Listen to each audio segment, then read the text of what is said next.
तर नमस्कार पब्लिक, स्वागत आहे आपल्या अजून एक मिनी ब्लॉगमध्ये. आज संध्याकाळी तुम्ही असं एवढा आवरून कुठं निघाला तर आपल्याला येत होतं शूटला, ते पण अलिबागला. आणि ही बघा आपल्या प्रशांतची कार आहे, त्यामधून आपल्याला शूटला जायचं होतं. प्रशांत आला आणि कारमध्ये बसून आपण गेलो अलिबागला. तिथे गेलो तर हॉटेलमध्ये चेकिंग केलं आणि लवकर झोपून गेलो, कारण की आपल्याला सकाळी उठून लवकर शूटला जात होतं. सकाळी उठून जरा आवरलं आणि परत गेलो बीचवर. आणि हे जे महाग मोठं जहाज दिसतंय ना, ह्याच्यावर आज आपल्याला शूट करायचं होतं.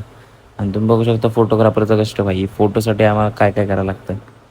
बरं ते जाऊ द्या. मग नंतर प्रशांताने आपल्याला काय ड्रोन फ्लाय केला आणि मस्त मस्त आपल्याला ड्रोन शॉट पण भेटत होते. वातावरण एकदम खतरनाक झालं. मग जरा बूस्ट घेतला, बूस्ट घेतल्यानंतर प्रशांत खुश चालतं. मग तिथून त्या लोकेशनवरचं आपलं शूट झालेलं आहे. त्यामुळे नेक्स्ट लोकेशन जायचं होतं, त्याच्या आधी म्हणलं जरा जाऊन आराम करावा. आणि नेक्स्ट लोकेशन आपलं तिथं गणपतीचं मंदिर होतं आणि लोकेशन एकदम खतरनाक होतं. मग तिथलं पण शूट झालं. पण दादा काय म्हणतात, अलिबागला रेवदंडा शूट करू बोललो. आता रेवदंडाला शूट करणार आहे. इकडे मस्त व्ह्यू दाखव भावा कसा आहे. हा तिकडे.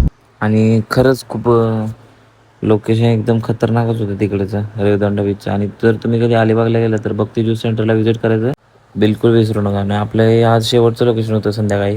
मग त्या लोकेशनवर गेलो, तिथं फ्लावर्स आणले, मग त्याबरोबर जरा स्नॅप वगैरे काढले आणि स्टोरी वगैरे दिली टाकून. त्यानंतर आपलं कपलचं पण शूट झालं आणि सनसेट पण एकदम खतरनाक झालं.